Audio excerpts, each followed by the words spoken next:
No, don't know. Yeah, you gotta say hi. Hi. Oh, good. How are you?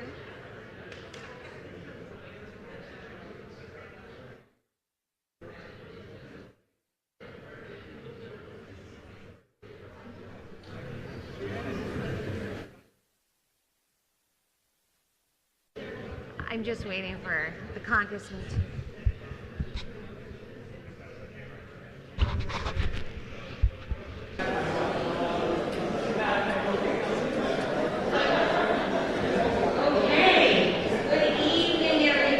Good evening, good evening. Thank you so much for coming out and for coming to learn or vent, whatever, about what's going on in Washington, D.C. I am Mayor Shari Cantor, and I want to welcome you to West Hartford Town Hall.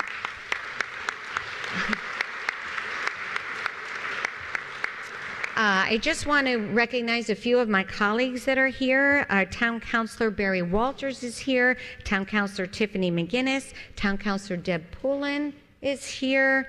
Is Carol here? I don't know. I also want to thank we have a new Democratic Town Chair and Vice Chair, Peter Andrews and Megan Wallet are just going to give them a little thank you. And welcome. I don't know if Board of Ed, if there's anybody from Board of Ed here. No, I don't see anybody. Okay. And maybe I heard of probate judge Egan is in the house. I don't know. All right. Well, anyway, and I know we have some stars in the audience that are going to enlighten you and help our commissioner and our insurance examiner. Is that what your title is? Thank you. So, and we are looking forward to hearing from them. But first, I'm here to introduce, and I'm honored to introduce Congressman John Larson.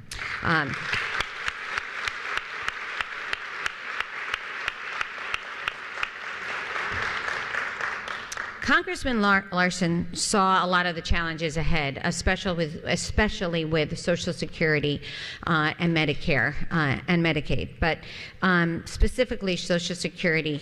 He has been a champion for the longevity, figuring the best way to preserve Social Security so it benefits not only us, but our children and grandchildren. And he has been fiery and really passionate about this cause for a very long time.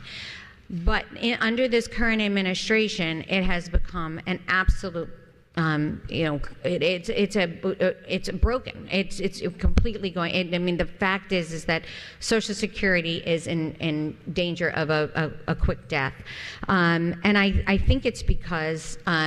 I'm not sure actually why, but I will say that if you haven't heard Congressman Larson challenging DOJ on the cuts to the agency staff that was being made, you should. It was April 28th, 7th, something like that, I think. Like I was having a stroke? Yeah, pretty much. And challenging why are cuts being made to this organization, to this agency that it concludes, I think, is 1% of the total budget of the agencies and serves 70 million people. But what is happening in this administration is clear. One is it's so self-serving, and it is cruel. And it is looking at, and I heard this on a podcast, and I think it's very true. It's taking low income and transferring it to high income. It's taking our young people and it's sacrificing them and investing in older people, but not older people in need, and older people that are very, very wealthy. And it is taking the future, sacrificing the future, and trying to bring us back to the past. That's science, that's environment, that is so many different things that are bringing us back in a way where we are actually going to we are all going to go back, and it's going to hurt. And so, this is a fight for our future. This is a fight for the democracy of our country, and we need warriors that are going to stand up, know the path, know the fights to have, and I'm so honored that our Congressman Larson is going to fight that fight. Congressman Larson. Thank you, Shari. What a great job the mayor of West Hartford does. And thank you so much for being here. And all the members of the council and the Board of Education, and I know members of the General Assembly, as my dear friend and former Senate President and Senate President Pro Tem, Kevin Sullivan knows. Of course, this is the end of the session, so they're pretty busy as well. And we do a number of town halls, as we call these, and meetings in a variety of ways. This is my favorite.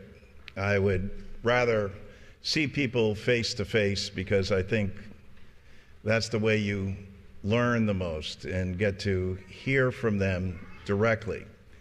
So what the goal is tonight is normally we had scheduled this and we were going to do a discussion about Social Security and preserving and saving that, and why it's so vitally important now and in the future.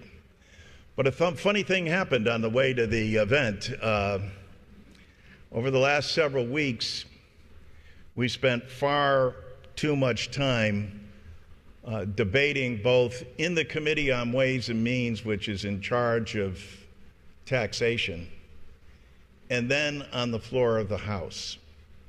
But we spent that time after midnight debating and then ultimately, unfortunately, passing a budget. There is,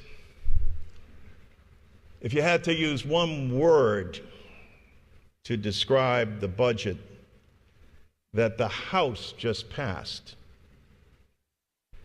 it can be summed up in one word: cruel. And I think when the American public gets all the facts, I think they will overwhelmingly agree. Now, the bill has passed the House, and I'm going to spend a little time on process. I know that a lot of people yawn when you say process, but it is important that we understand the process and why they decided to vote after midnight. And that's largely because the public isn't watching then. But ultimately, the public is aware and will become aware, because I think a number of members will be holding town halls, teletown halls, all kinds. I've been on in several different districts with colleagues as well, what we would call frontline colleagues, talking about both the budget and also the reform that's needed to Social Security, and also putting a halt to what they're attempting to do. We're also very fortunate tonight that we have, Commissioner Andrea Barton-Reeves, who's here, as well as Jennifer Cavallero, State Operations Director, because for Mosaic, right here out of West Hartford, so that it's one thing for me to talk about things.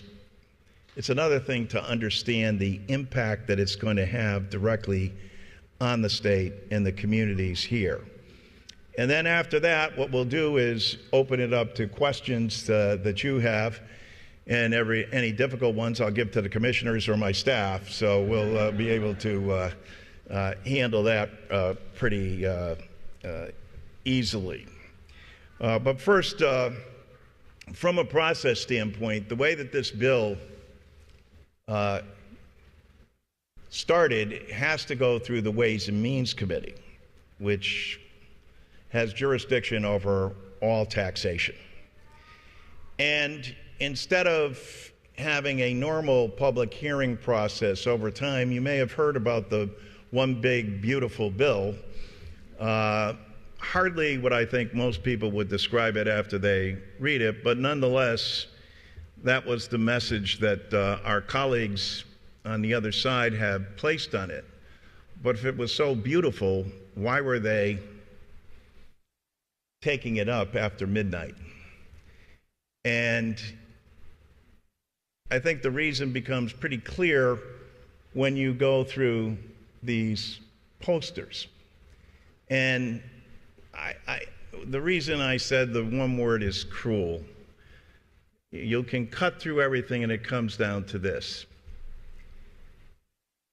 If you're creating a budget that is going to reward billionaires with tax cuts. Now, there's nothing wrong with tax cuts. We could have worked together on tax cuts that would have been beneficial to all Americans. Now, our colleagues will tell you that, well, no, everybody gets a tax cut under this proposal. In fact, they do, except that 70% of it goes to the nation's wealthiest 1%. That's not fair by any measure. But I want you to keep that thought in mind, that here it is, the purpose of this. If you go back to 2017, when Trump passed his first tax bill, he takes great pride in that, and that's his legacy. And at that time, the same thing. People at the top were rewarded. Other people got tax benefits, but not nearly as much. I think if you can read any of the charts over here, you'll see that in this one, a millionaire would get something like $89,000, and a person earning $50,000 and less gets something like 72 cents a week. And that's hardly fair, and especially in post-COVID and this inflationary period, who's hurt the most and who needs the most relief? I think the people at the very top are going to be able to persevere through all of this, but it's the families, the working families that are struggling, that need our help and support and relief, and Democrats were prepared to do that. And Rich Neal, from Springfield, we put forward an amendment, and the amendment was very simple and clear. We're for the same tax cuts, except here's what we think should happen. We think that billionaires should go back to the same rate that they were paying under, let's say Bill Clinton and Barack Obama. Now, why do I mention Bill Clinton? Well, because that was the last president that both balanced the budget and reduce the national debt. Like saying reduce the national debt, not having a national debt. Barack Obama was able to drop that national debt. The tax cut of 2017, because it was not paid for, increased the national debt, as does this tax cut as well. But what stings and hurts the most is how they pay for it. And they pay for it by cutting the nutritional program for the nation. Now, you've all probably heard of SNAP, but sometimes when I'm at Augie and Ray's and I'm talking about SNAP, they look at me, what are you talking about? When you say we're talking about the essential nutrition that the elderly, that the disabled, that veterans and children receive, has had the largest cut ever in the history of the country. A far cry from the wealthiest nation in the world, the greatest nation in the world, wanting to provide tax cuts for billionaires at the expense of kids going to school hungry. There is no other way to describe that than cruel. And the other pay for, which Republicans have tried to repeal the Affordable Care Act because, oh, God forbid that we provide health insurance for individuals. And in this case, 14 million, actually 13.7 million people will lose their health insurance coverage in this inflationary time. And people that are fortunate enough to hold on to it will see their prices rise as if they don't have enough to contend with during this time. And again, why? What were the decisions that have to be made? Now, we could have provided a tax cut. Does this sound fair to you? Take the tax cut on the very wealthy, and again, that's people earning over $750,000. Raise your hand if you're making over $750,000. All right. Raise your hand if you're making over $400,000. You know, funny thing, Kev, you'll appreciate this. Every audience I've been in, no one has ever raised their hand except once in my hometown in East Hartford. And I knew the guy. And he raised his hand proudly, and I went like, "You're making over $400,000?" He said, "No, but it felt good to raise my hand." And I can understand that, but I think you get the picture here. So what we said is that everybody 400,000 and below should receive a tax cut that's proportionately fair to deal with this post-COVID, global post-COVID inflationary period. And the wealthiest recipients should go back to pre-2017 or just let that bill lapse, because it lapses in 2025. Go back to the rate that they were paying then. None of them were in bad shape back then either. And some would argue they weren't even paying their fair share then, but that would pay for all of those tax cuts. Doesn't that seem more fair? People earning $400,000 and less getting a tax cut proportionately delivered for those who need it most. But I think it's a fairer way to do it. And so that's the situation. And that's why you can understand why they really wouldn't want to debate this in the committees or in the public over a long period of time. But fortunately, in a democracy, as you know, the bill passed the House of Representatives, was taken up when Rich Neal, the Democrat, finally spoke. It was 4:15 in the morning when we made our case against the Republican proposal, offered what we think was a fair alternative. But the more than 529 amendments that Democrats offered,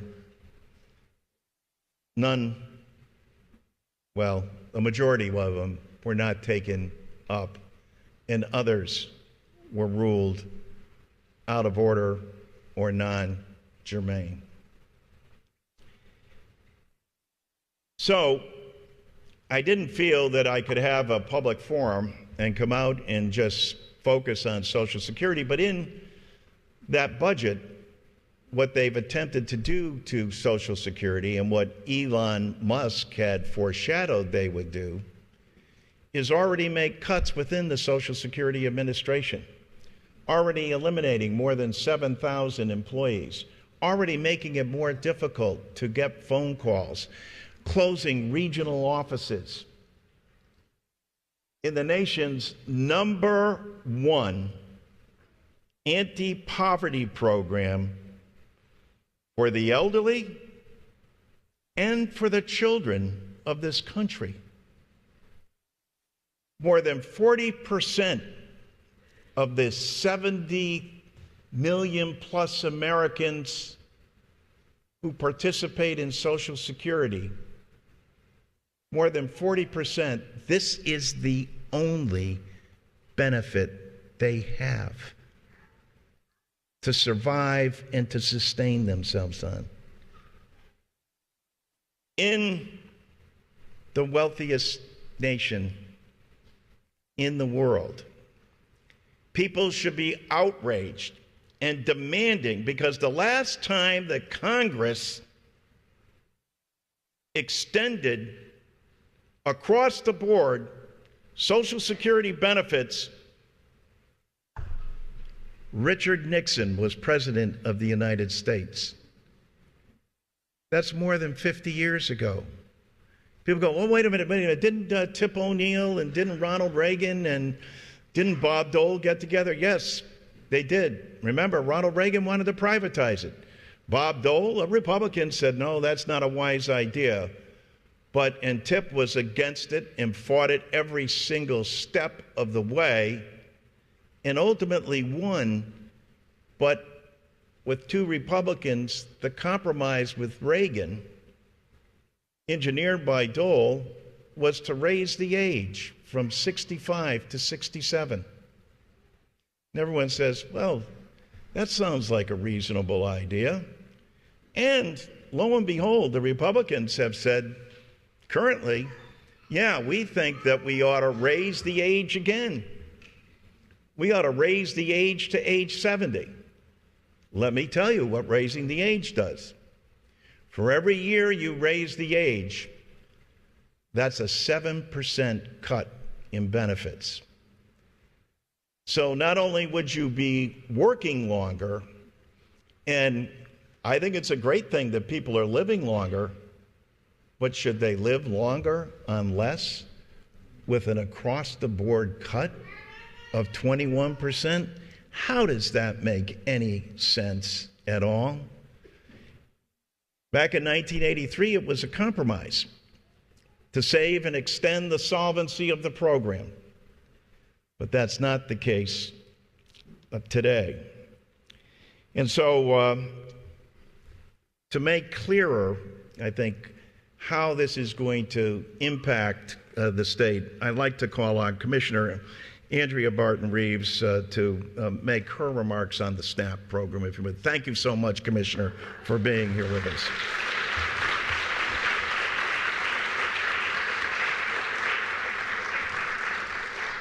So thank you, Congressman. I appreciate the opportunity to be here.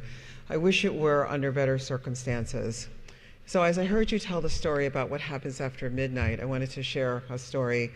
My parents are immigrants from Guyana. All my brothers and many of my cousins and I are first-generation Americans. And my mom would set a curfew for us to come home. And if we asked to come home after midnight, she would say, there's nothing good that happens in the street at midnight. You need to be home. And she was right. And I reflect on that today because the idea of having self-regulation, of thinking about what happens to other people regarding the decisions that you make, of understanding the impact of the choices that you make on other people's lives just seems to have completely disappeared in Washington. And it's not only cruel, it's really just inhumane. So in our state, I'll talk a little bit about Medicaid. We provide Medicaid supports to 1.2 million people in the state of Connecticut. That's not just people who actually are covered under what we call our Husky program.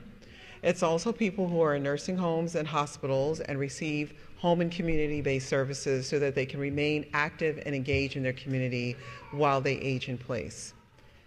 So the cuts that are being proposed under Medicaid, particularly in our state, which is known as an expansion state, and that means that we took advantage of the federal government's generosity at that time to match 90% of the money that we spend on a particular population of Medicaid to add 335,000 people who did not have health insurance to our Medicaid rolls. And because we also, with other state dollars, provide coverage for children who are not documented, we will lose $250 million of that aid because we've made that decision.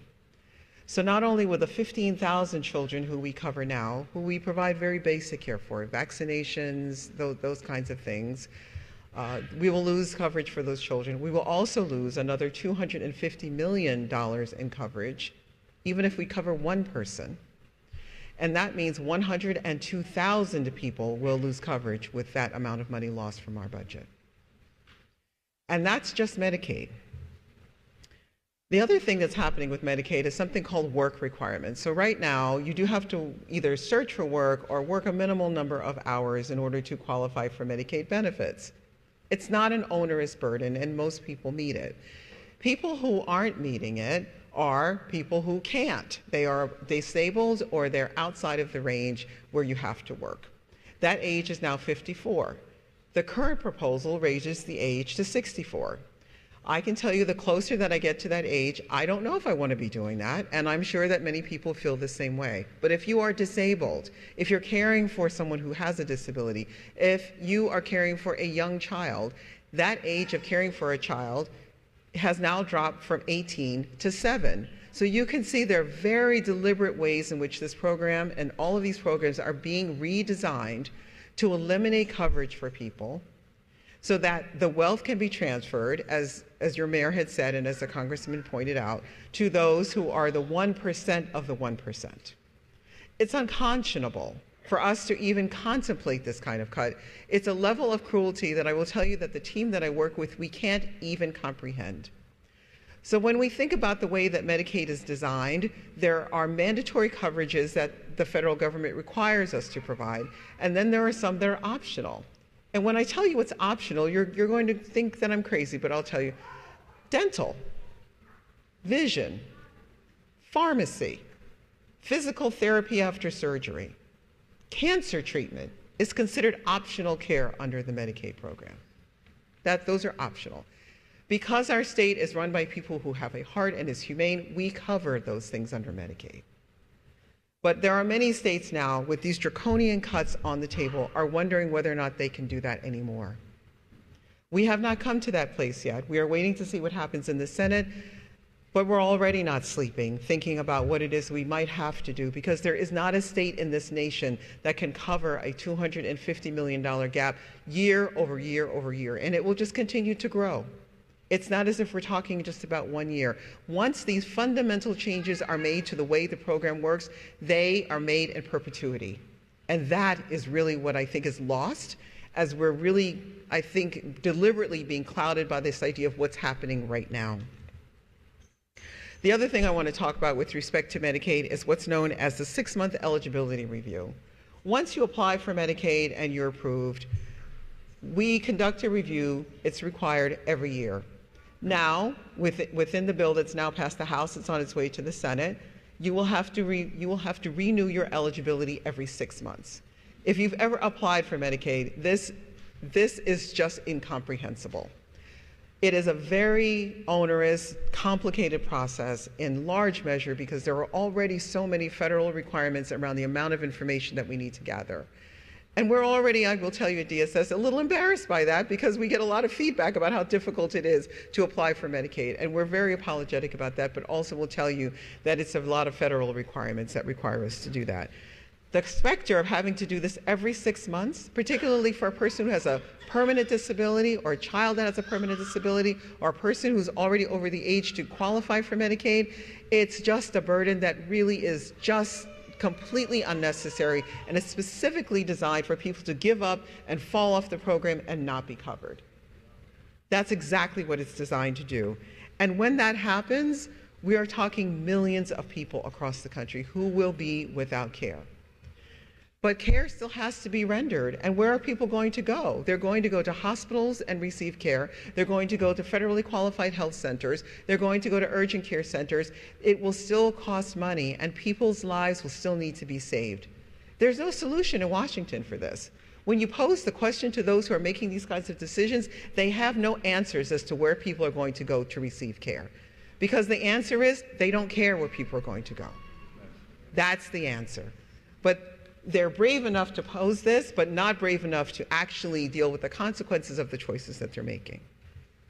Now, you asked me to speak about SNAP, and I will. Right now, the way that SNAP works is that each state shares 50-50 in the cost to administer the program. We spend about $154 million to administer SNAP in the state of Connecticut. We spend about $880 million in SNAP benefits in this state. The proposal is that we now share up to 75% of the cost to administer SNAP. That is another $250 to $260 million. It's an enormous amount of money. The other benefit, the other cut that's being proposed, is that we also then share in the amount of money that is paid in SNAP benefits, which is now completely federally funded. As I mentioned before, we pay $885 million in SNAP benefits. If we're asked to share any part of that, that money has to come from somewhere. And the question is, where does it come from? Does it come from schools? Does it come from roads? Does it come from senior citizens? Where does it come from? Those are decisions that people need to make. And again, when you make these kinds of proposals, as my mother said, you have to think about the consequences of the choices that you make after midnight, and you have to be willing to live with them. But what they're asking is for states to live with them, because the cuts aren't necessarily coming from the federal government. What they're doing is redesigning the way the program is administered so that states have to bear the cuts 100%. That's what's happening. There really is no way to cover this gap other than for us to figure out ways in which we can make draconian cuts within the state of Connecticut. How do you do that? How does any state do that? When I talk to my colleagues in other states, the decisions that they're making is perhaps we can't offer SNAP anymore. Perhaps we only offer the very basic in Medicaid. Perhaps everyone only gets a certain amount of Medicaid as if they get a stipend. Maybe you just get $1,000 worth of benefits, so you make that work through the year. These are the kinds of decisions that have now been foisted upon us state by state, while those in the 0.5% continue to grow wealth. It's unconscionable. It's shameful. There's nothing democratic about what is happening here. But I can tell you that we will continue to fight as hard as we possibly can to make sure that every person in this state has the dignity that they deserve, because health care is a human right. To not be hungry is a human right. And everything that we can do to make sure that people have what they have and have what they need, and that children and our elders and everyone else in this state has what they need to live in a dignified way is exactly what we're going to do. And I will fight with everything that I have, and I think the Congressman will too. Thank you. Thank you, Commissioner.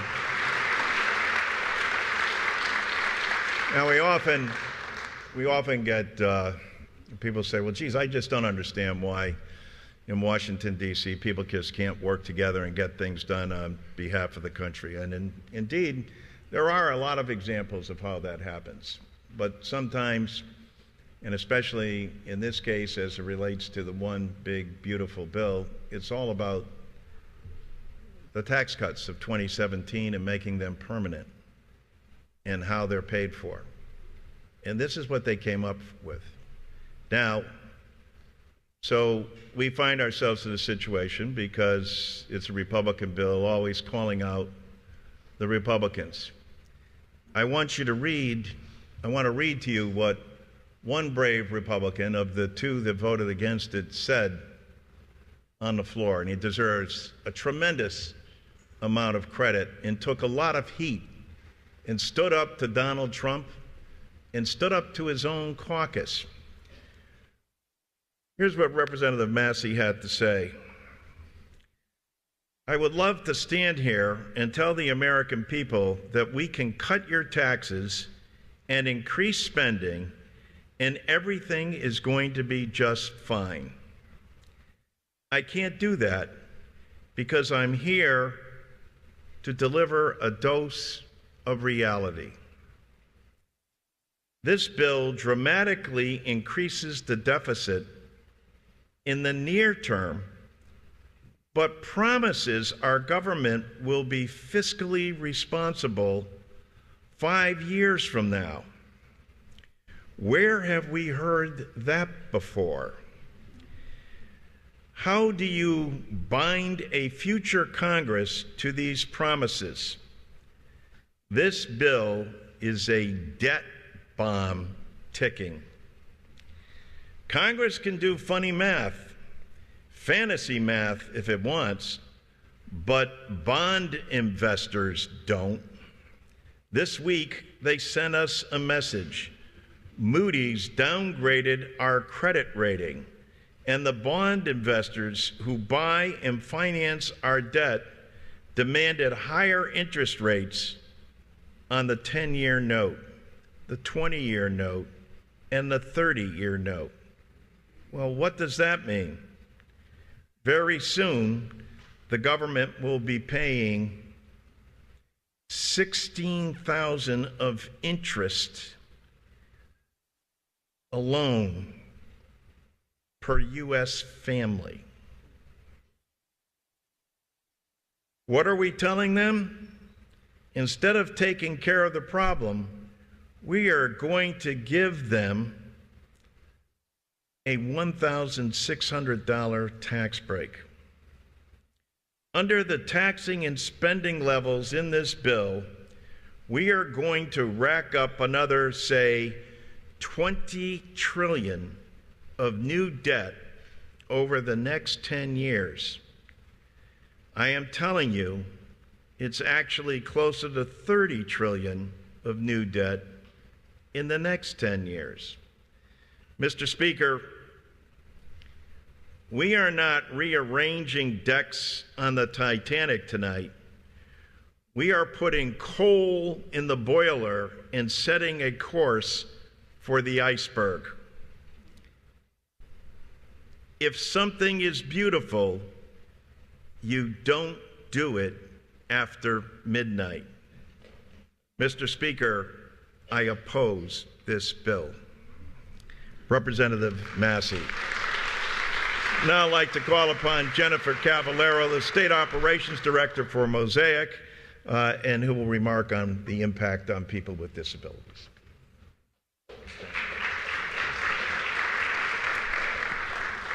Good evening. I will say I had to resonate with Commissioner Reeves' comment about nothing good happens after midnight. In our house, nothing good happened after 11 p.m. So I certainly agree with both of those comments. I'm grateful for the opportunity to speak tonight about an issue and individuals that are so important to many of us, I'm sure, in this room. I'm the State Operations Director for Mosaic in Connecticut. We're a nonprofit healthcare organization providing home and community-based services to more than 200 individuals in the state of Connecticut, and we employ more than 400 direct service professionals. Many of those programs are right here in West Hartford and in the Congressman's district.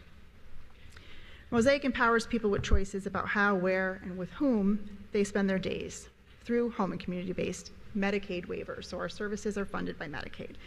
We're most appreciative of Congressman Larson's ongoing advocacy to preserve Medicaid for those who need it most, including people with intellectual and developmental disabilities. Mosaic services are 96% Medicaid funded. The proposed changes in the fiscal year 2025 budget reconciliation bill would be devastating for the people that we support. It's not just a line item on a budget. For people with disabilities, it can be the difference between independence and institutionalization. The provisions would reduce services for people who need them, including those with IDD and other diverse needs, even though they're not the intended target. And how often do we hear that it's not about those people, it's about those people that are taking advantage of the system or they want something for free. I think that that's probably about 1% of those who are receiving Medicaid. We should be investing more into the Medicaid program, not reducing it. Community-based services like those that Mosaic provide not only improve people with intellectual and developmental disabilities' quality of life, but they're more cost-effective than institutional care.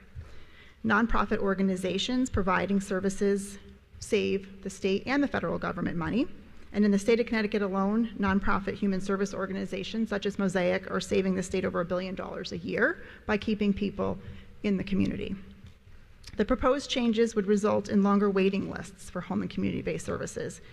We already have more than 3,500 people on a waiting list, not just with individuals with intellectual and developmental disabilities. So making changes, as this bill is calling for, would make those waiting lists even longer. Often these individuals are waiting in institutional settings, or they're home with caregivers who really cannot provide the care. A reduction in Medicaid would not only harm the individuals that we serve, but it also hurts families and it hurts our communities. The reconciliation bill reduces federal reimbursement, which Commissioner Reeves spoke about, and that impacts us in the state of Connecticut. We have to make up the difference, as was mentioned. Historically, states have done that by cutting services that are not required. Home and community-based services fall into this category. If these services are reduced or eliminated, more than 11,000 people with intellectual and developmental disabilities in Connecticut would need to have their needs met in other ways. Some would be re-institutionalized, others might return home to unsafe situations. Institutional care, such as care provided in a nursing facility, is required. As Commissioner Reeves spoke about, we have certain services that we have to provide. Home and community-based services is not one of those. However, nursing home care is significantly more expensive than services provided in the community, and it's been estimated by Leading Age's Long-Term Services and Support Center that even a 15% reduction in home and community-based services actually would increase spending $467 million. Additionally, these proposed changes to Medicaid would reduce access to healthcare services, including medical treatment, therapies, medications, mental health services. Individuals with intellectual and developmental disabilities are already disproportionately served. They have delays in care and their medical needs. These proposed changes would only further those delays. The changes to Medicaid also result in the loss of independence and a poorer quality of life for people with disabilities. They'd become socially isolated from their peer group. They become more dependent on their families and their caregivers. This leads to a decline in physical and mental health, which in turn results in more hospitalizations, greater care needs. It also negatively affects our workforce. Family caregivers would have to leave the workforce. The proposed changes surrounding the new work requirements and mandatory cost sharing may lead to a loss of Medicaid coverage for caregivers and direct support professionals. Many of our direct support professionals are receiving some sort of Medicaid benefit for health care. This only worsens a workforce shortage that is already at an all-time high. And we're not just talking about numbers when we talk about proposed changes to Medicaid. We're talking about real people with real hopes and real dreams, such as Amanda. Amanda was living at home with an aging parent. Her parents had kept her home, provided love and care, but her dad, who was surviving, was getting older. He had his own healthcare needs, and Amanda's needs were getting much greater than he could provide alone. He was connected with Mosaic. Mosaic helped match Amanda with a community home that met her needs with her peer group, and now she lives in a home with several other women her age. Dad can focus on his healthcare needs. He can focus on being a dad and not a caregiver. And Amanda's able to live in the community with her peer group, independence, and successfully living at home. When we make these changes, we're impacting people like Amanda. And we appreciate certainly Congressman Larson and all of you that are supporting people like Amanda and everybody who requires Medicaid. Thank you.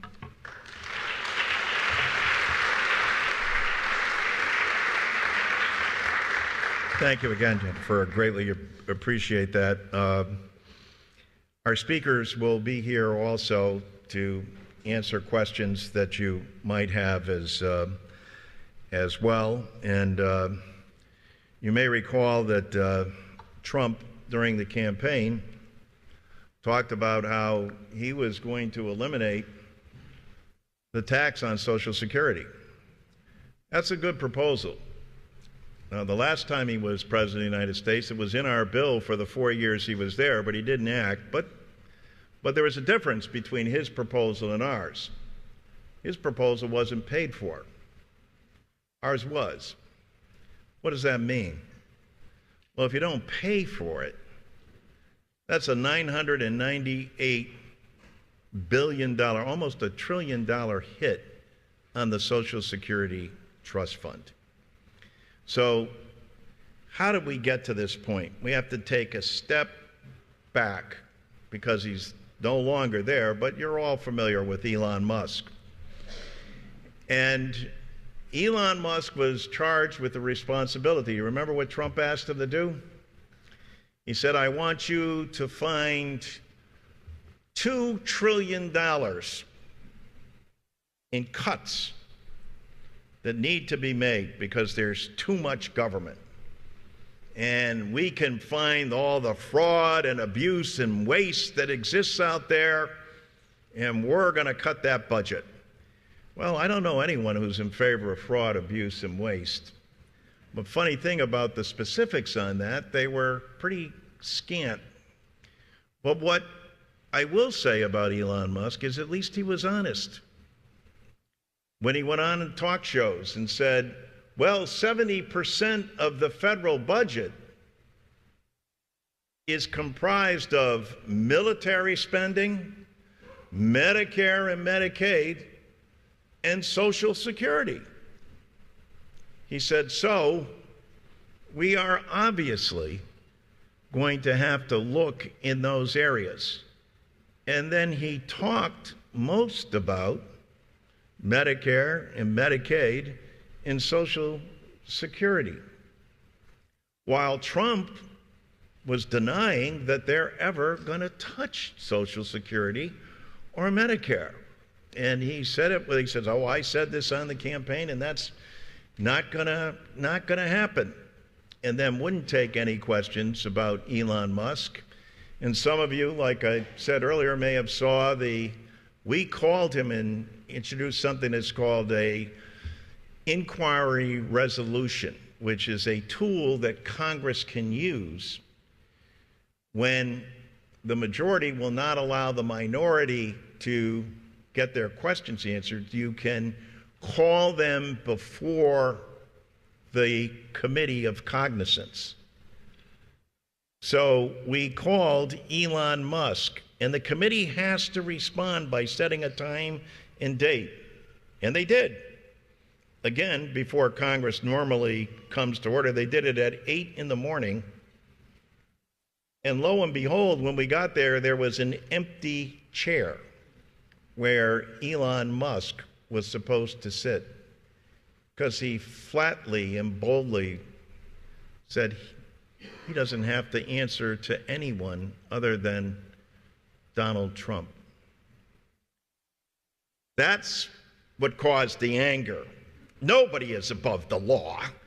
No, everybody has to answer questions about their so-called findings. If there's so much fraud, waste, and abuse, why aren't you here in front of us telling us about it so that we can work with you to make sure we eliminate the fraud, abuse, and waste? But you're calling for major cuts. Why? What is your rationale? And you're closing regional offices, laying off people. Why are you doing this? How are people receiving this?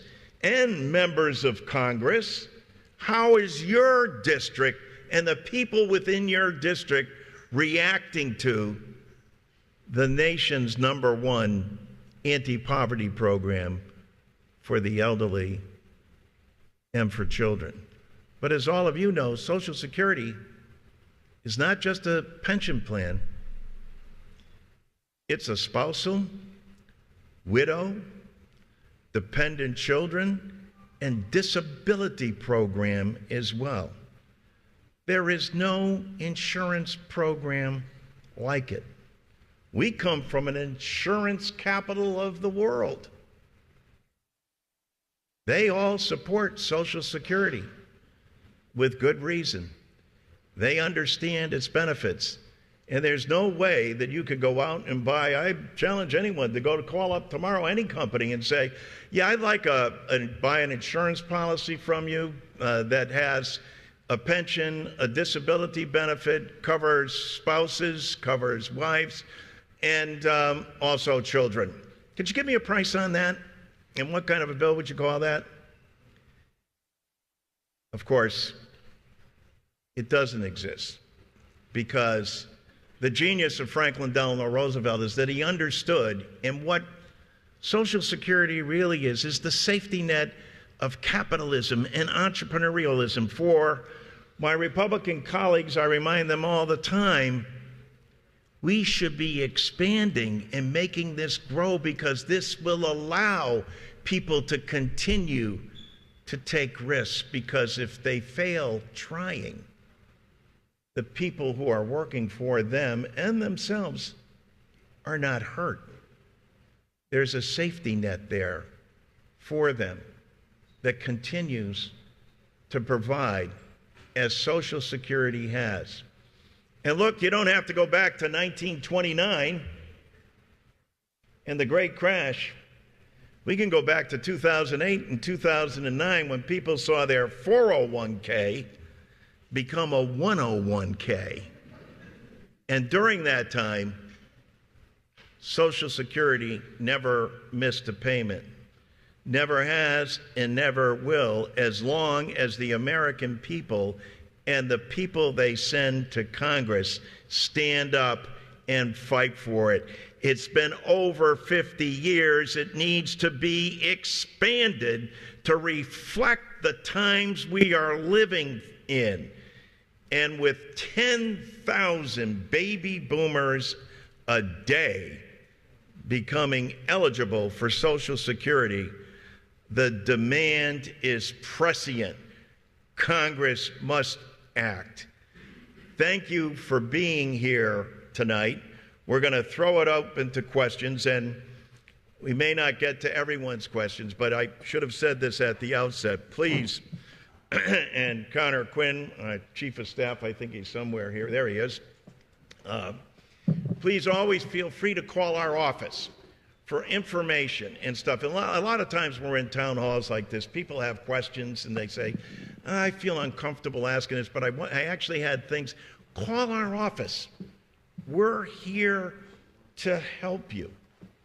And I like to think we have one of the best offices in the country in the way that they work on behalf of the citizens we're sworn to serve. So with that, and our number is easy, 278-8888, and so a lot of eights, but at any rate, with that, we have a microphone and we'll bring it around to people, people who have a question, please feel free to ask, and we'll start with the gentleman way in the back. Just raise your hand and we'll recognize and try to get to everyone we can. Testing.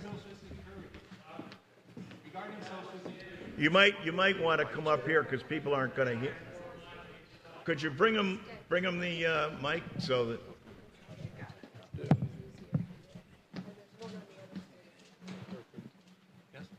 Thank you. Thank you. Regarding Social Security, I think it's really important to recognize the fact that we've paid a lot of money. This is not a break from the government. This is our money that we've been putting in since we're 16 years. Well, thank you for that. 16 years old, and you're making it sound like this is a benefit from the government, and it's not. We need to be paid back all the money we paid in, and even the interest that should be with it. That's number one. But the thing that bothers me the most is that, no disrespect to you, sir, but you just keep pointing fingers at who's wrong. This is the most depressing situation I've ever been in. You have just said everything is wrong. Everything is wrong. Maybe we should have term limits, too. Maybe we need young blood, people who see life the way we see it, that we used to see it. It's just old people, and we need some accountants. We need some accountants in government. All we have is lawyers, and they have plenty of money, but they don't want to lose their job. So I think we need I know you don't like terms. You're not going to vote for it because you love your work. But we need new people to get in and make changes appropriate with 90% of the people here. We need some help, and we need it now. But we're not going to see it because once you're in government, all it is popularity. It doesn't mean you're good at your job. It means that you're popular with your constituents. So that's what I have to say. Thank you. Well, thank you, sir. On 2 points. First, thank you for, usually I mention at the outset that Social Security is not an entitlement. That's what the Republicans refer to it as, is an entitlement. It's not. As you pointed out, you paid for it. But not only have you paid for it, and everyone says, well, wait a minute, business paid for half of that as well. That is true. They do pay for half of it. But it's totally tax refundable.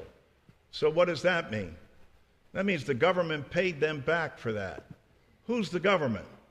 That's you and everybody in this room. And so you have paid for Social Security, and it hasn't been enhanced. And listen, with respect, anybody should run for office if they have the desire to do so. And 2-year terms is not a long period of time. So their elections are pretty frequently.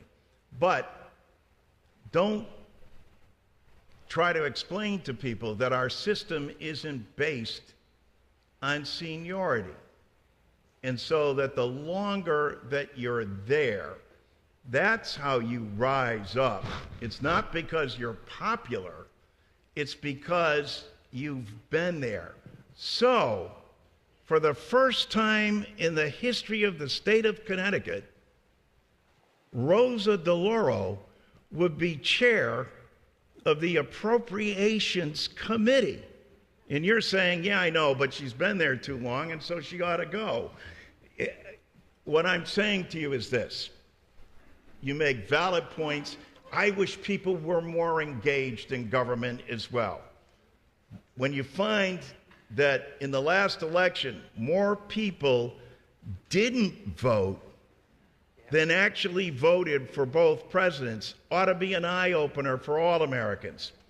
And I think one of the ways to encourage that is through having town halls like this, and people, whether they agree or disagree, ought to be able to state their opinions and then run on them if they believe in it. But thank you, sir. We'll go to this late. We'll go back and forth to each side. Ping pong. Hi, Congressman. How are you? I'm good. Thank you so much. I first want to say thank you for voting no. The only member of the Connecticut delegation who voted no on the military funding bill because it was going to strip gender-affirming care from military families. And you're the only one who stood up and said no. Thank you for that. So I am an unemployed college professor and journalist. I'm a 21-year resident of West Hartford. Social Security saved my family because I'm a widow. I'm counting on it because I'm 61, and I don't know how much longer I'll have to wait before I'm ready to claim.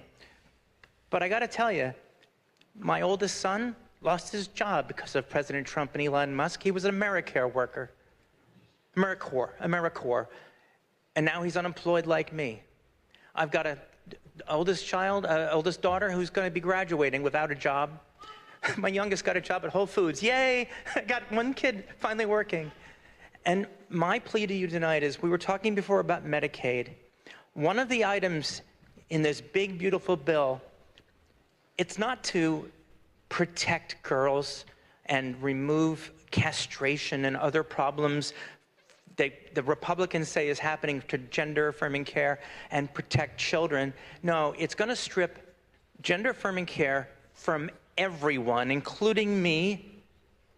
And that means that if this bill passes, and in the Senate passes it the way it is, I won't be able to, as a Husky member, I won't be able to get the medicine I need to live my life.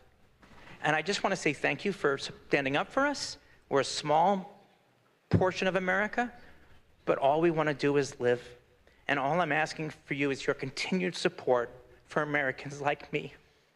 Thank you. I can assure you, and I can assure you that this fight isn't over. And this bill is going to travel to the Senate. And as you might expect, both of our senators are adamantly opposed to this legislation. Whatever comes out, if anything, will have to come back to the House, where we will fight it again. And so the fight will continue. But one of my favorite books is a book called 46 Pages. And it's all about Thomas Paine and what he did.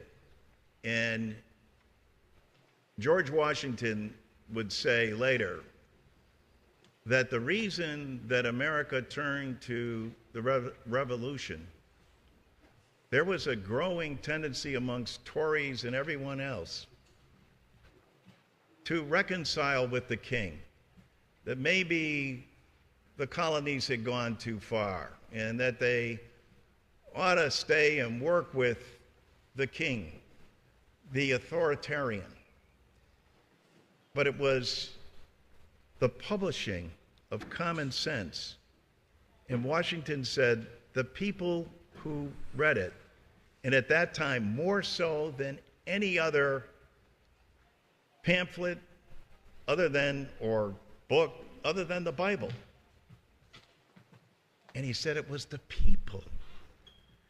It was the people of a democracy, because they spoke out. They spoke to their neighbors. They spoke about the impact that it would have on them. And people nodded in agreement. And the Continental Congress, which had been in a stalemate, when they started hearing what everybody was saying, everybody being the people, it led to the Declaration of Independence.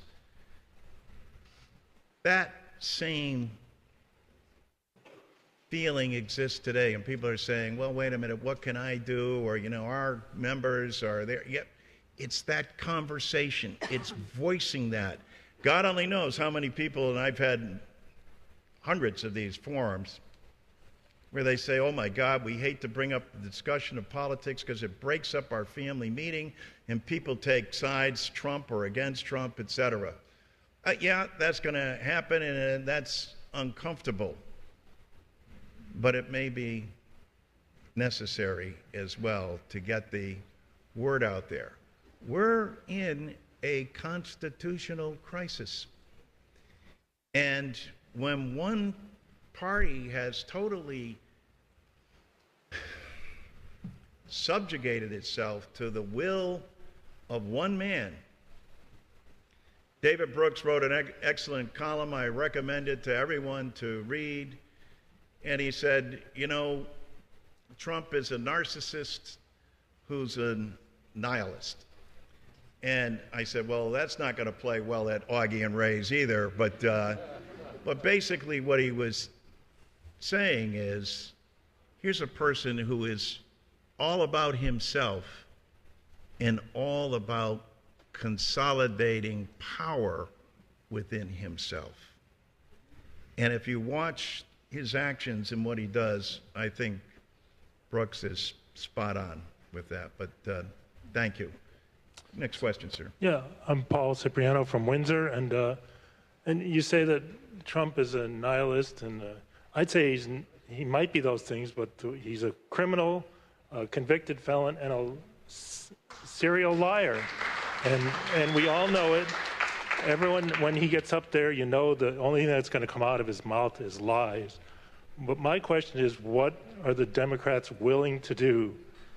Because the Republicans are not playing by the rules, and they have no interest in playing by the rules. They're here to take the levers of government and do whatever they can get away with. So the only option is to return the fire and fight in kind. And so I just wonder, what is the Democrats' strategy in the Senate to stop this bill? I mean, we all know it's a piece of something, and to hold hearings and just go conventional means it's not going to work. We know it. It's not going to work. So we have to be willing to get down in the dirt maybe and sling a little mud. But something has to be done because it is a constitutional crisis. And the only option is to take the fight back to them. And even if you lose, at least you went down swinging and not pull punches and be afraid that someone's going to say, oh, well, you can't say that because you might offend part of your voter base. But at this point, what difference does it make? I mean, if we don't do something, we're not going to have a democracy. So it seems to me that nothing should be off the table at this point. Well, I know a number of people, and as I've said, we've conducted many forums, and this same question comes up all the time. And from people feel that, well, we understand that you're in the minority, but we don't think you're doing enough. We think you could be doing more. To the point you're making, which is saying, well, and even if you're doing more, we don't think you're doing it in a manner that's effective. Maybe, I forget what the exact term said, you need to get down in the dirt, militant, or whatever it is. Militant and... Well, the fact is that we're doing an awful lot, and we just lost something by only one vote. And had Jerry Conley, a member from Virginia, not died 3 days before, we would have defeated the bill. And we would have defeated it because people were speaking out, and people continue to do so, and will use every tool, including, and I don't know how many of you follow Jamie Raskin, but I think he's done a terrific job on our Judiciary Committee. But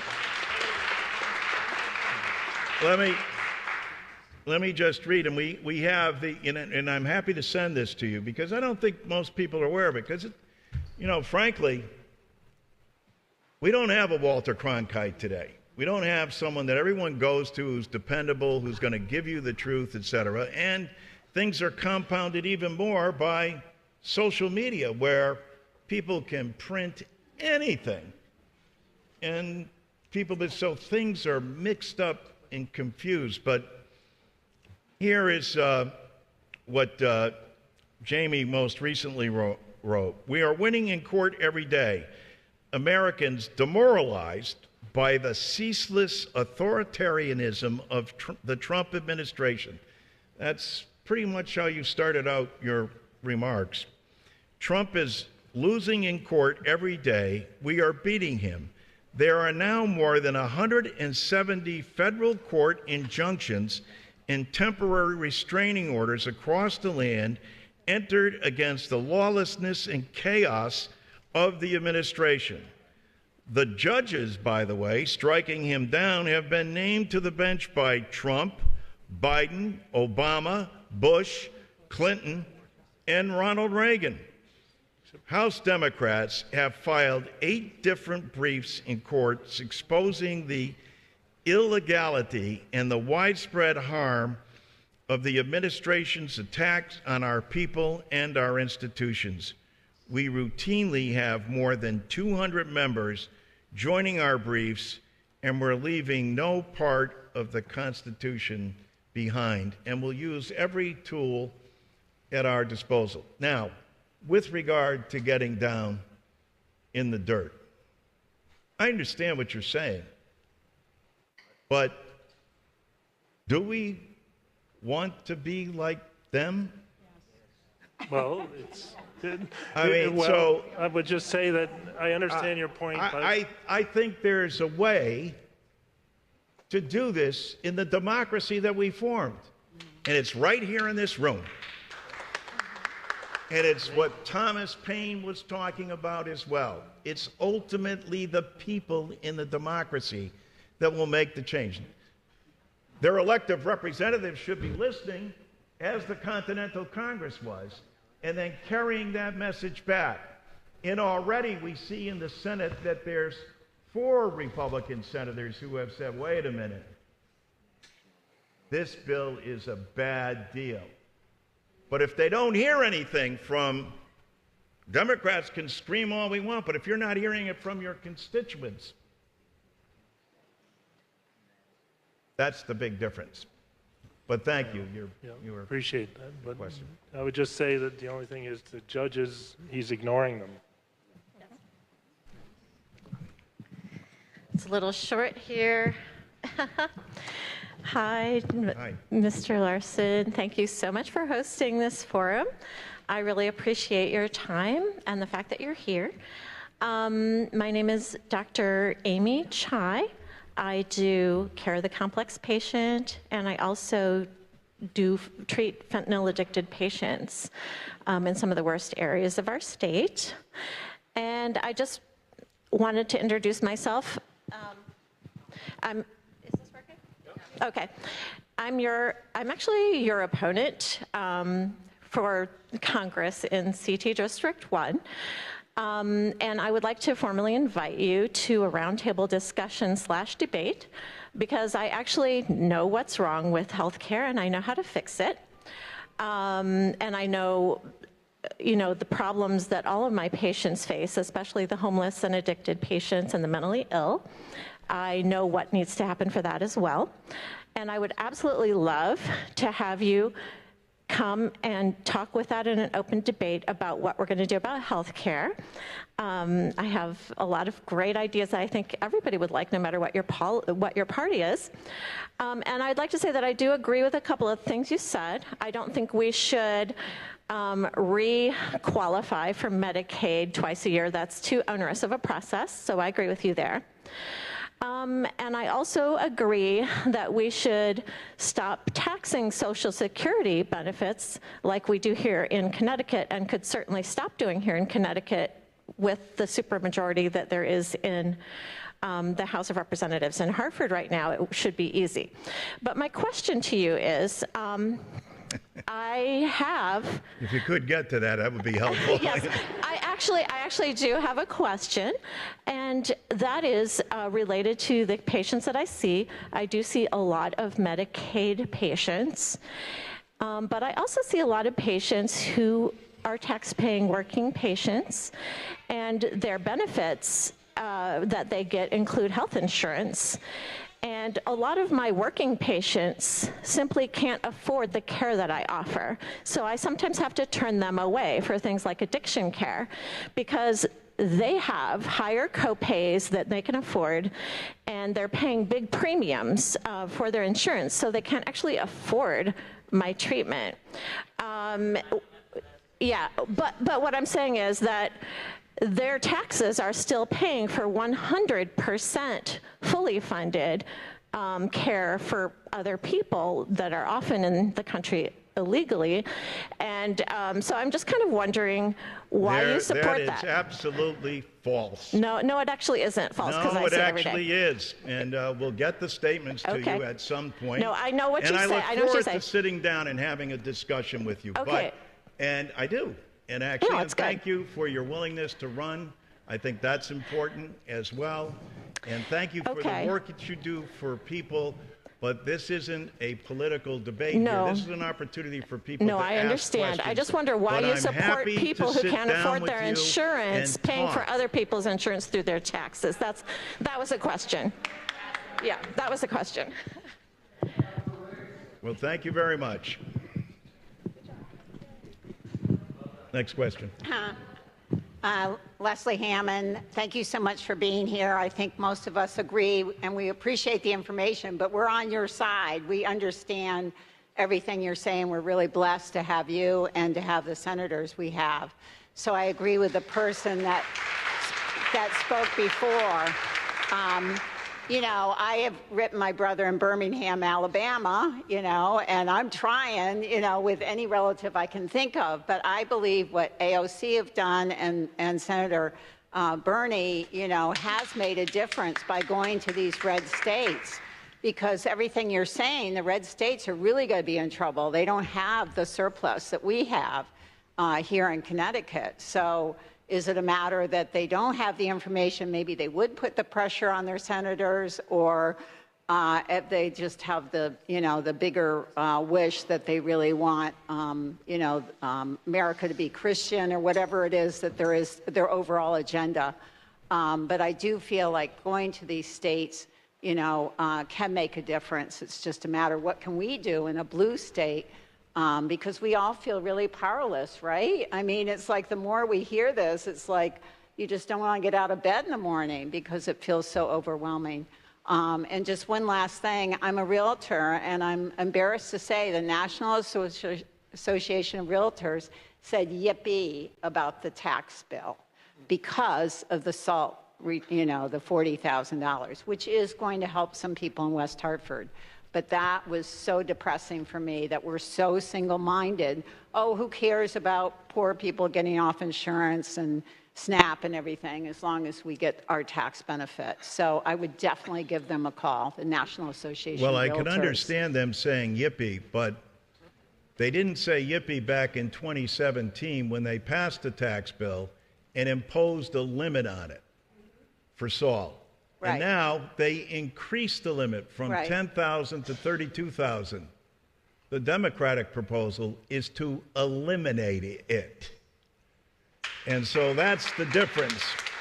When you have states that find themselves in this position, in it, like a state like Connecticut and New York and California, Texas, Florida, et cetera, when they find themselves, it's double taxation. And it's wrong. And so we're for eliminating it. Now, as it turns out, on average, in the state of Connecticut, people pay, you know, with the 31,000 would probably cover most people. So to that extent, I can understand why they would applaud. But here's the party that put it on initially, then raised it to 10,000, now raised it to 30, when there should be no limit on that. If you're paying, you should have that deduction as it's always been. That's state and local taxes, by the way, if you don't know what SALT is. So it's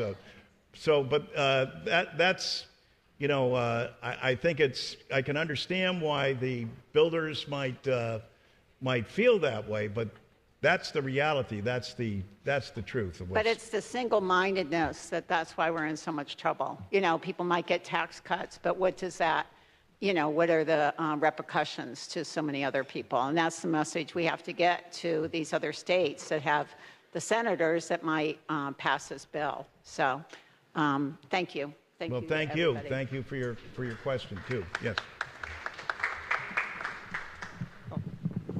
Hi, Congressman. I'm not running against you for election. I'm a little young, but I just wanted to come up here and ask. My family is a bunch of Polish immigrants. They are machinists here in Connecticut. They have been ever since they came here. My dad just got off the picket line at Pratt & Whitney.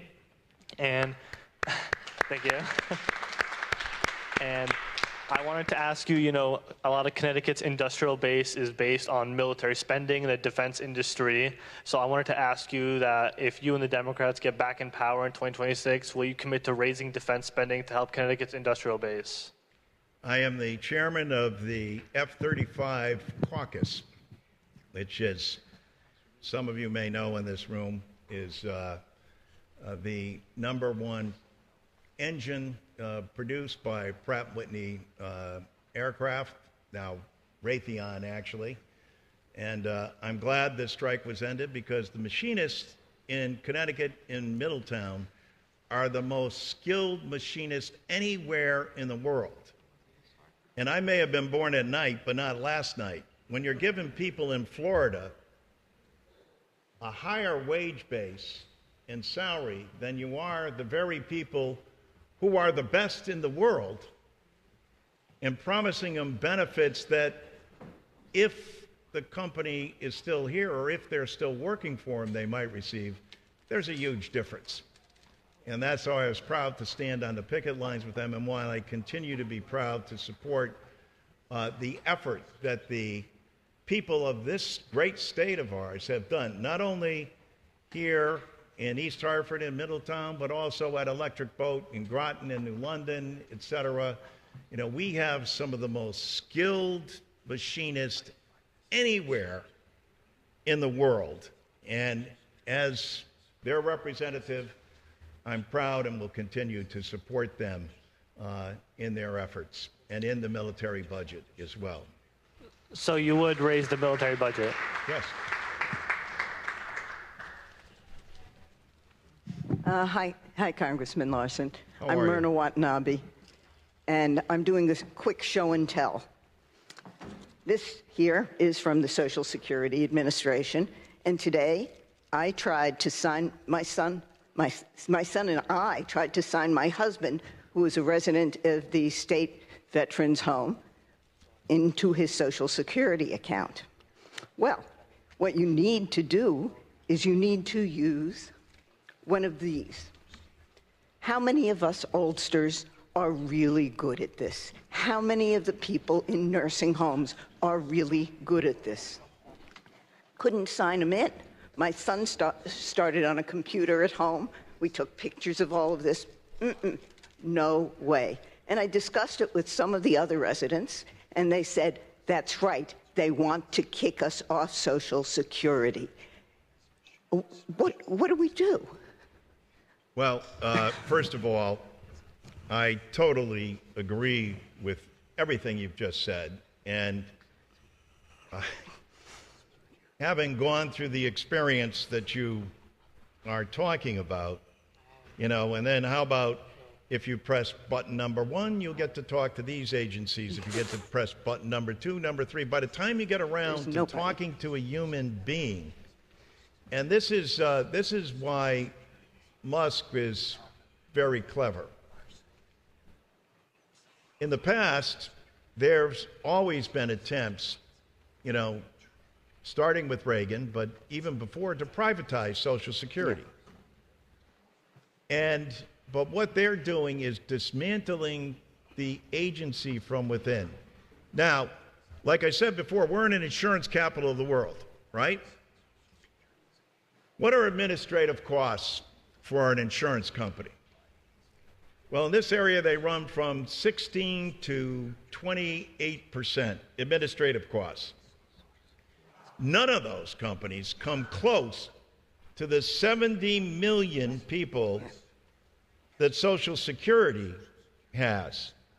What do you think Social Security's administrative costs are? Private sector, 16 to 28%. What's Social Security's? It's now under 1% because of the Republican cuts.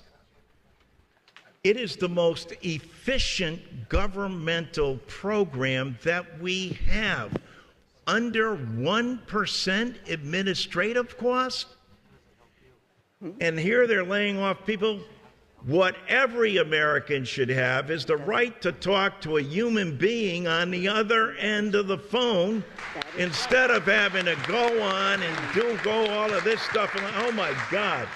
I mean, I have difficulty using my cell phone, let alone, you know, anything else. So, and it frustrates me whenever I can't talk to a human being. So, suffice it to say, we have legislation to address this, but you need someone in the White House as well, and this new administrator,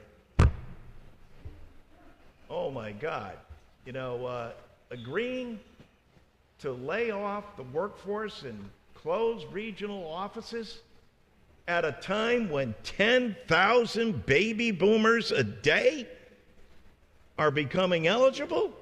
It makes no sense whatsoever. Thank you for your question. We're out to change it. I totally agree with you. Okay, thanks. Senator.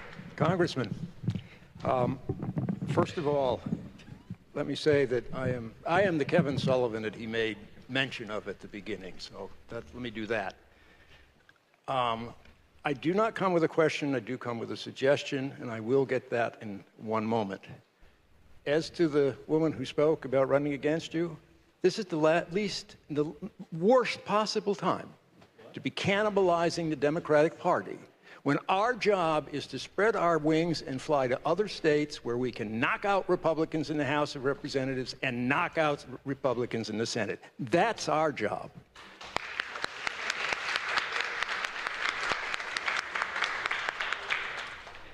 I also just want to express my sincere appreciation for all those years we did get to work together and your abiding friendship ever since.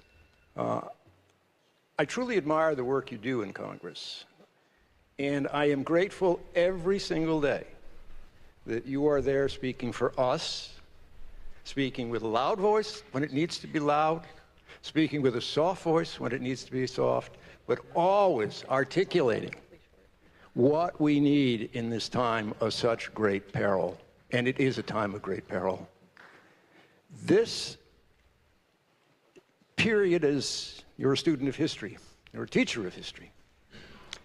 And to watch the steady slide into dictatorship, the steady slide into fascism, the steady slide into authoritarianism, and the complacency and complicity of the Republicans in the House of Representatives and the Republicans in the Senate is simply staggering. And I never dreamed that we would live through and have to live through a time like this in this country.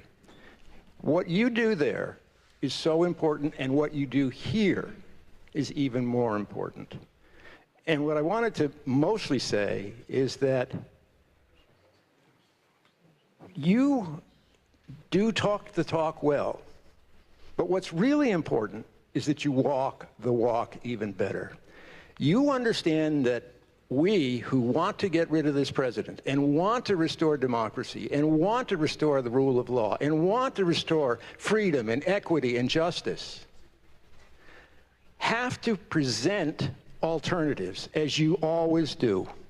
Not just criticize. It's easy to criticize. God knows it's easy to criticize the king.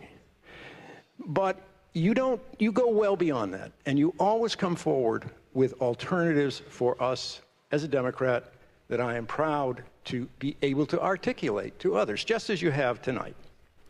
So that is why it's so important that you continue to be there. Now, my suggestion, well, it's not my suggestion. Actually, it was given to me by Carolyn, my wife, who couldn't be here tonight before I left home. And I think you touched on it a little bit, but I want to suggest a medium that is available to you. A lot of folks in Congress like to give speeches, don't like to listen so much, and really don't necessarily engage the voices of people. You have free media, which you use, and one of the things I'd urge you to do and urge your colleagues in the Senate and the House to do is to use that presence that comes with your office to feature the individual voices of real people who are suffering real harm in this time. And that would be a godsend for all of us, and it would help to make the case that we need to make.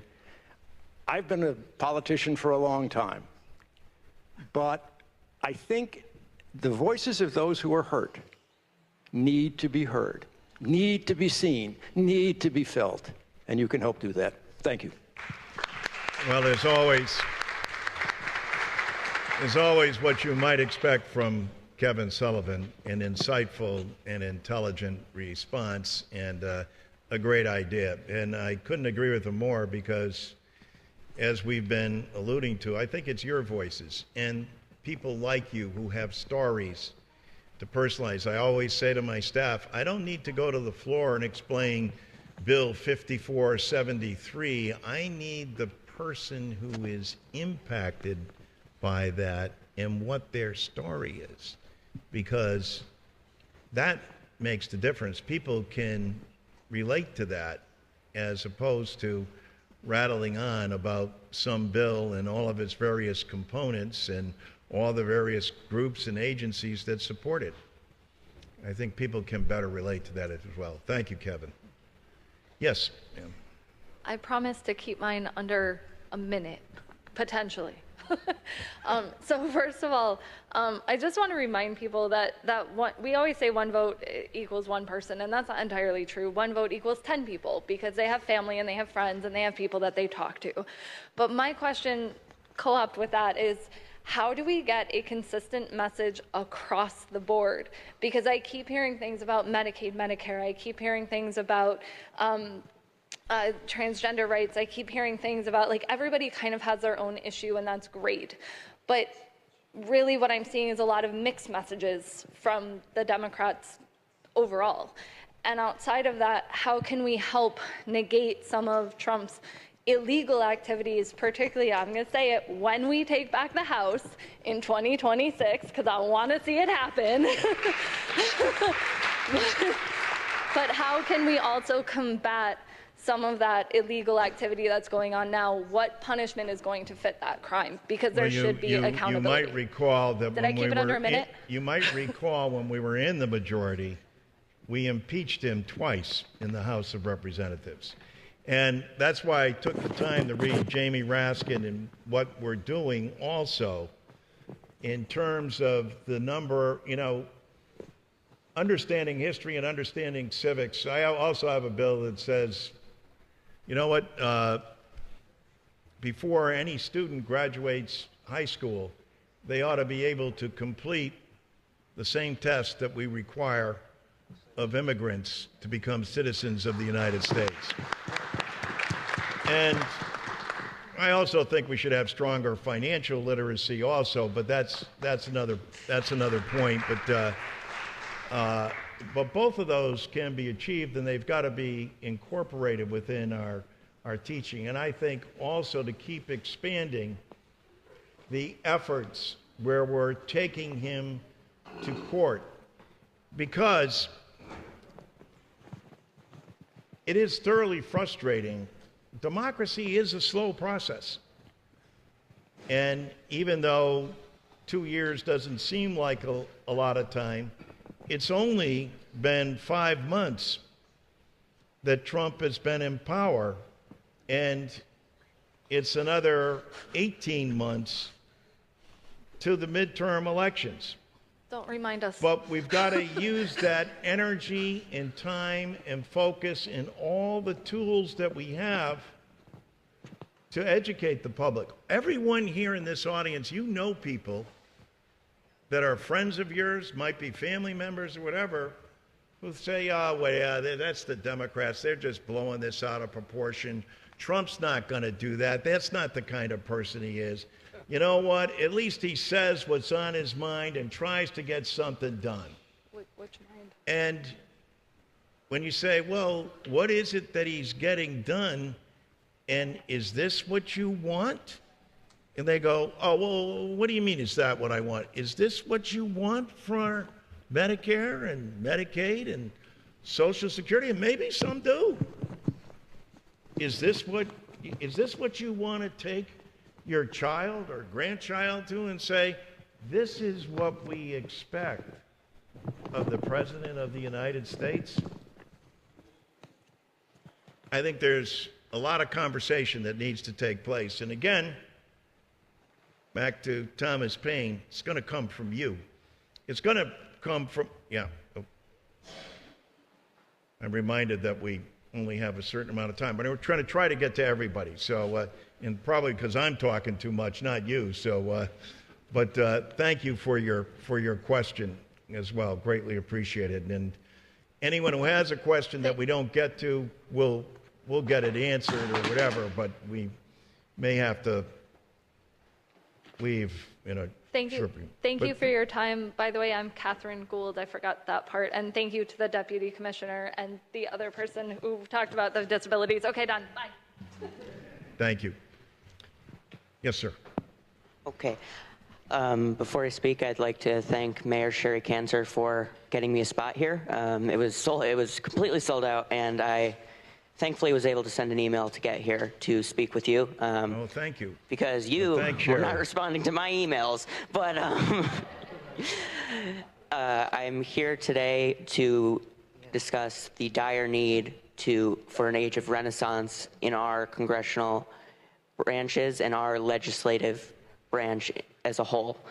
The circumstances that we are now in at this point in time, where senators can serve for countless amount of time, is very troubling for my generation, and it is very troubling to me as well, knowing that while seniority in leadership is very much a good thing, it can also be a bad thing. In times now where climate change, for example, we have people voting on whether or not to allocate money to climate change, and those people were educated in a time where climate change wasn't even proven.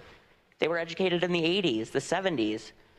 they grew up saying the oceans are going to rise. Now, me personally, I don't know about the oceans rising and America being underwater, but I do know that our country is getting warmer.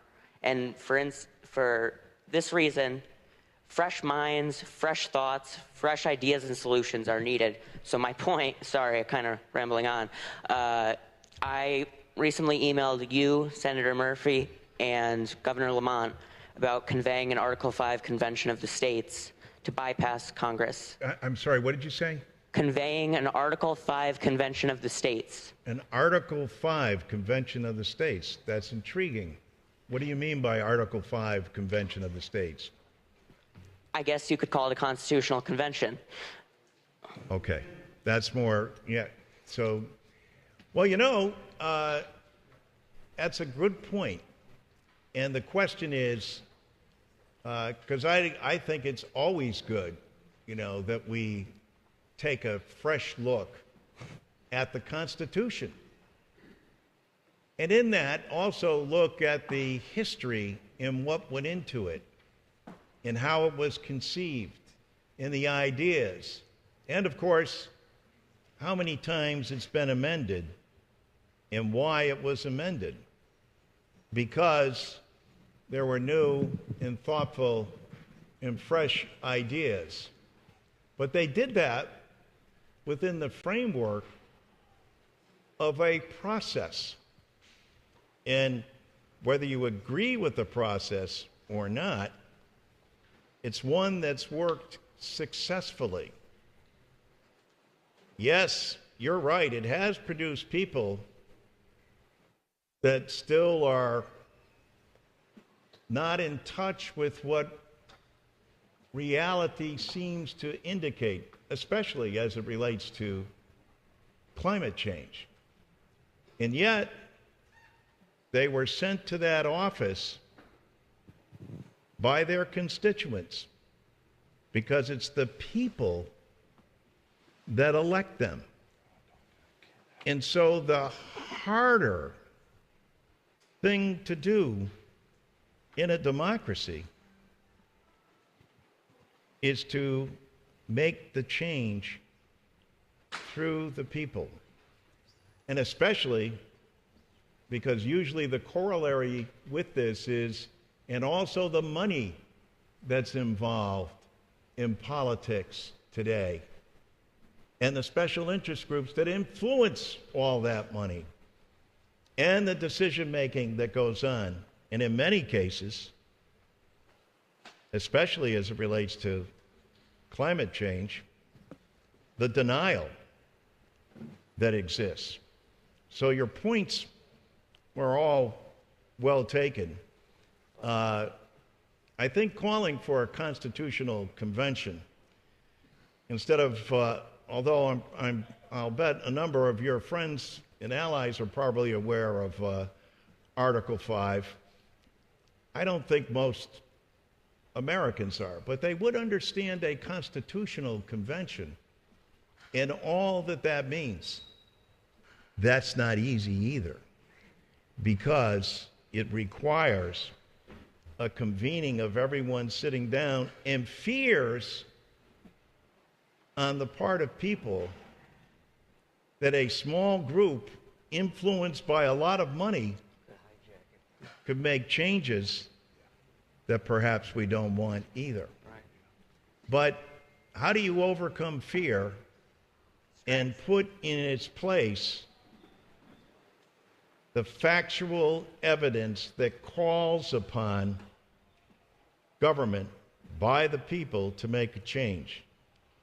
And the answer, and it's not simplistic, it's hard, it's people and the ability to influence them, that you have the right point of view, that in fact climate change is real and we have to deal with it.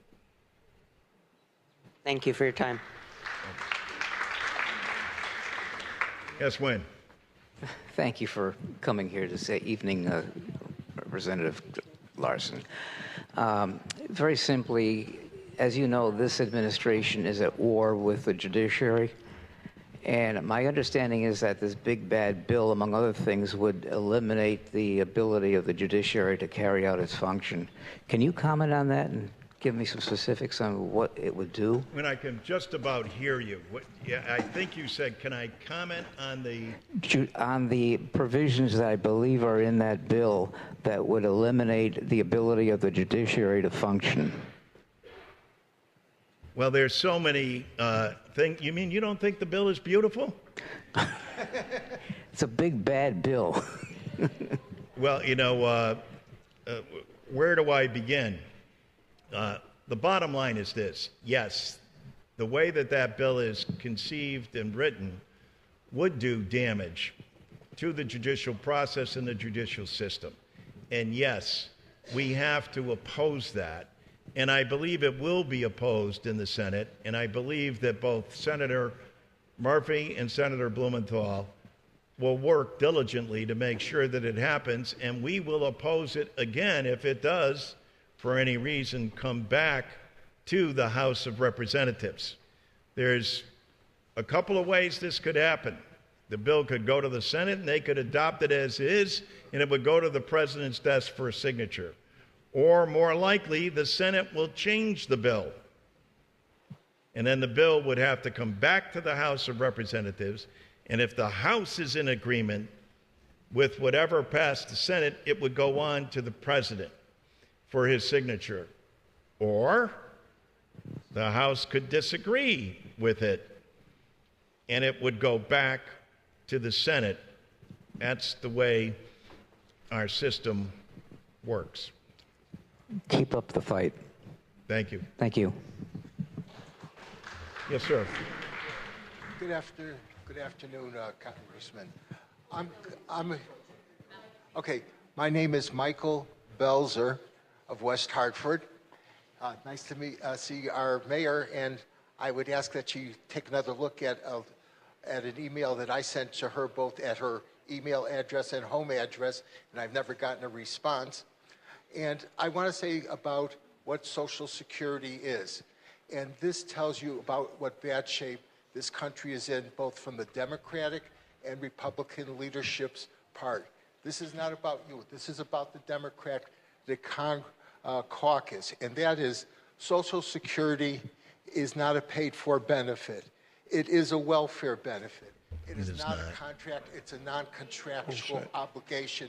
And that's not because... You got to speak into the mic because people can't hear you. And the reason I say that Social Security is an entitlement and is a non-contractual obligation and it is welfare is because U.S. Supreme Court case law says that. And that's at Fleming versus Nestor. You could look it up. 557, Connecticut 550, U.S. Supreme Court, 1960, and it says it. The last time I brought this to your attention, you went into literally a tirade about how I can't listen to you because you don't know what you're talking about. Back in 2019, when I talked to Lisa Perrone, and I discussed with her the Fleming case, and she said, and I brought to her attention what that case says, and she said, well, Congressman Larson has his own opinion, and that's pretty much it. And when Congressman Larson gets an idea in his head, it is very hard to shake him.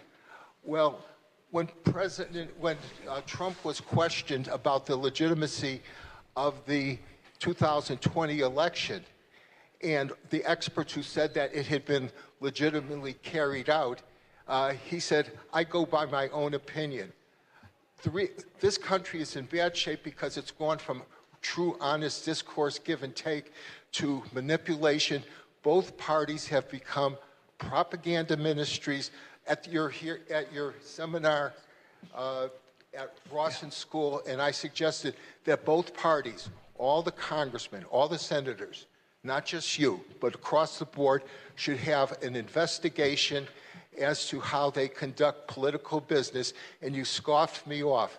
A few weeks later, Bill Maher on his program said that while he's still pro-Democrat and he thinks little of the Republicans, And I think personally they've been brain dead about Social Security. But he said the Democratic people, their leadership, they have to start looking in the mirror. Everything you have said to me indicates you do not respond to in anything that's a meaningful way. And this country is so which thing did you want me to respond to first? Is it your Article 5 question again? Or what is it? I don't know what you mean by an Article 5. It's a joke. What you started off by saying what there was what a I'm social, saying is that when you agree that Social Security is a paid-for benefit, it is. It's an insurance policy. That is basically a big lie, and this country can't So go. does everybody here get a pay stub? Does it say on that pay stub FICA? Do you all get that? Okay. Yes. And what does FICA stand for? Federal Insurance Contribution. Yours. You pay for that. It's called FICA. How much money is in the Social Security Trust Fund through FICA? Do you know, sir? Nothing. Do you know, sir? Do you know, sir? You don't. No, There's zero. $2.7 trillion of your money that's in the Social Security Trust Fund, paid for by these citizens. It's a falsehood. That's a falsehood. Yes, it is. Have any of you ever not received your Social Security check? The Social Security check make all its payments, even when in 2008 and 2009, 401ks became 101ks and people lost their money. You've never lost anything from Social Security, and in fact, it should be paying more. Go ahead. Okay. Thank you. Number one, if you look at President Clinton's budget message from 1999, he described, and also the congressional research. No, I have something to say. If you look at the Congressional Research Office and President Clinton's 1999 budget message, he would say that the Social Security Trust Fund is really just a bookkeeping gimmick. Also, when you say, what is FICA? I don't know where you get your information from, but I'd love to have President Clinton standing right here, right now, and I guarantee you, so you're going to hand me a sheet of paper. That's your information. No. Good. Thank you very much. But you need a little more facts than that, sir. Well, it says here. Sir, the truth matters. Yes, and this is not what papers you produce. This is from the Social Security Administration. It's from the Social Security Administration. They say they're nothing but a, What it says as to FICA. FICA is a U.S. federal payroll tax. It is not an insurance policy premium. It is a tax, and the federal government, the Social Security Administration says so. So it doesn't matter. You pay taxes, but it is not a paid-for benefit. No, it's not, in my opinion. This is the your US opinion. It is the U.S. Supreme Court decision, because what you get in Social Security pension is not locked. Listen, sir. We're already. These gentlemen have been waiting patiently. You've monopolized you've made your political points. Now let's move on. Thank you, John. My name is Mike Bracken. I'm a resident of West Hartford, and I'm also a service-connected disabled veteran, From the government? and a proud Democrat. And I, like you, sir, were born that night, and it wasn't last night. Someone you trust. What I want to talk about is Veterans Affairs. Could you move up to the mic, because it's hard to hear you? Okay, what I want to talk about is Veterans Affairs. There's currently a bill in Congress called the Veterans Choice Act, which sounds great, why not give veterans choice? But it's a horrific bill. It's designed to undermine the VA. It's designed to force veterans into private health care. veterans' choice is not veterans' health care. One of the ways that my health care is being undermined is by trying to say that care in the community is veterans' health care. It is not. It is not. Okay? These cuts, these 80,000 people that they're cutting from my VA is going to hurt me. Okay. It is hurting me. It's harming me. And I'm concerned. Well, you should be, but I totally support you, and we're totally with you on that. And if you look even at what was done with veterans with respect to nutrition, a lot of people don't realize with regard to the SNAP program that it affects 1.2 million veterans. Yeah. 9,000 right here in the state of Connecticut. Yeah. I'm one of them. And so, I mean, that's the reality of these decisions that are made. And when we talk about the cuts, and as I said at the outset, there's only one way to describe that: cruel. It is cruel. It is cruel. It's inhumane, and it's totally absent of any recognition of our common humanity and any compassion. And for people who consider themselves so moral and, Bible thumping and religious people out there on the right wing that are so morally bankrupt in what they're doing to our common humanity, thank you. I think it's really important that we not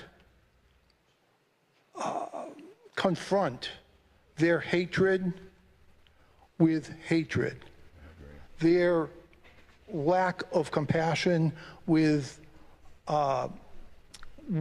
anger, and we can't go to their level. Michelle Obama said it best: when they go low, we go high. And I still believe in that. I do too. I think the message needs to be that we are on the side of compassion and care in the common humanity. And we need to hold them accountable for their actions, not because of who they are, but for what they do.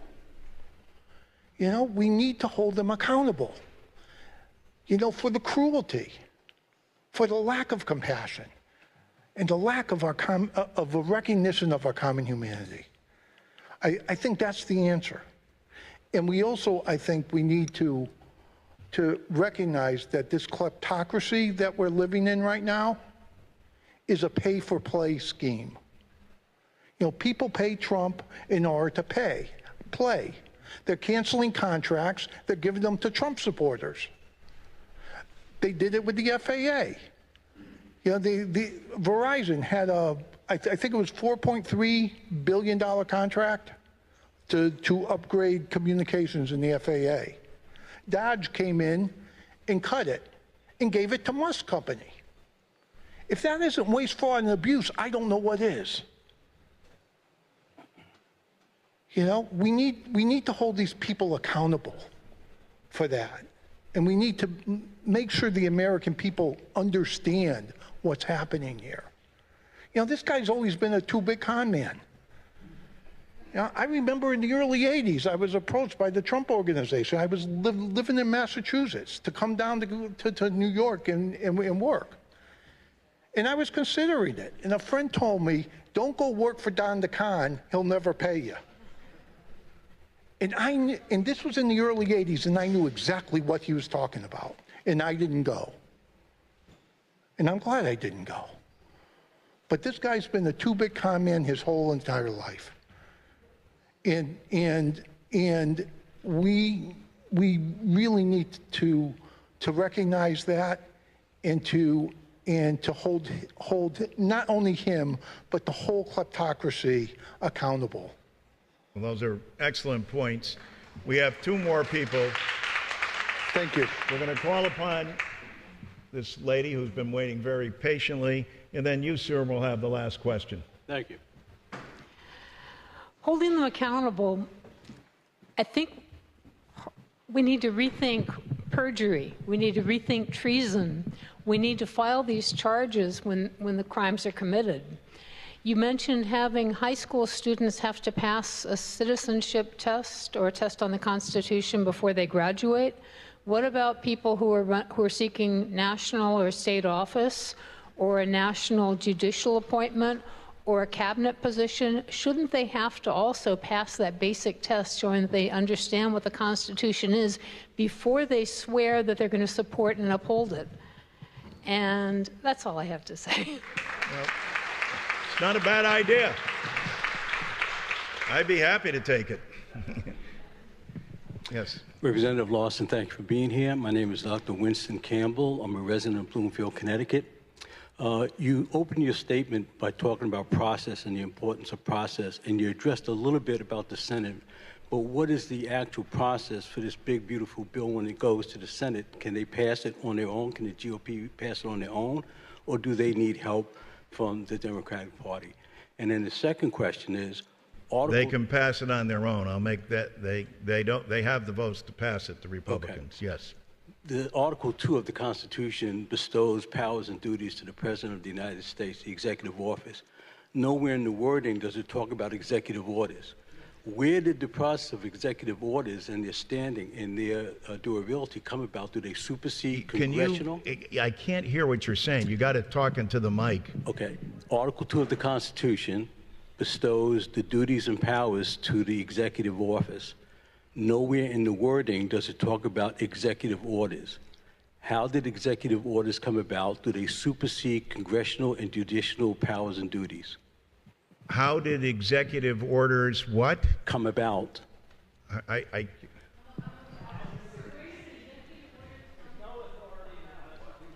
There's no word. But it's not stated in the Constitution. It's not stated in the Constitution. Presidents have traditionally made executive orders, and there's a limit to what they can do, but it's still, even though they make an executive order, it's subject to congressional review in the balance of power. And that's not being done. Well, the Republicans control both the House and the Senate, and yet still, then it can be challenged in the courts. You may have heard what Jamie Raskin said, what I read before, right, that there's been something like 171 of those challenges. And judges, a lot of people say, oh, well, the Republicans own that system too. The judges have been appointed by all presidents, Democrats and Republicans across the board. So the reason that Raskin went to the point to do that is to demonstrate that the process does work when we make sure that we apply it. What's not happening in Congress is that the Republican legislature in the House and the Senate has just kind of acquiesced to everything that he asked for. Yeah. Now, there were more than 20 Republicans in the House that said that they would not be for that bill. And they would go to the floor and they would make speeches, and ultimately only 2 voted against it. And I don't think they're being blackmailed, but I think that they, as I said before, Trump is all about power and grabbing that power and then using it. And I don't think they're being blackmailed, but I think they know what he can do to them and what Elon Musk can do to them. And that's, oh, yes, it's money. And so, and also, you can't discount this. American people elected him president of the United States twice. So there's a lot of people out there that think differently than the vast majority of people in the state of Connecticut. And so they do have representatives. And you know, if you encounter people who say the same thing to you and you're astounded that they can think that way. I have friends that I was astonished that voted for him. And a lot of them would say, pox on all your houses. You know, at least he says, but I don't agree moral. Yeah, I don't think he's the greatest president in the world. I want him, you know, as a stand-up person. But you know what? He says he doesn't. And, well, like it or not, he does have ability politically to influence and persuade. And he's not afraid, I forget who was the gentleman who said it before, that, you know, why don't you, and you guys don't seem like you're willing to get down in the dirt. And as the gentleman said before, we should follow Michelle Obama's advice. And, well, I know it seems like that's what should be done. But then you denigrate the entire system, and what do you gain from it at the end of the day? Say, well, we're proud of ourselves because we went lower than you were to denigrate you. I think Michelle Obama is exactly right. And is it harder to do that? Yes. Is it easier? As a number of you have said, as Kevin was saying, to be critical and to talk about everything that he does wrong and not put forward your own solutions? Yeah. Yeah, and listen, I say this all the time in the Democratic caucus. It's one thing to criticize him, but if you don't have your own plan, then you haven't offered the American people a choice. As I say to the Republicans, when they say, oh, geez, I know you're going to talk about Social Security again. We should have a debate about your bill and your plan and we'll compromise. Where's your bill? Where's your plan? Put it in writing like ours is. And then we can have a conversation where there can be compromise. Listen, thank everyone for coming out tonight.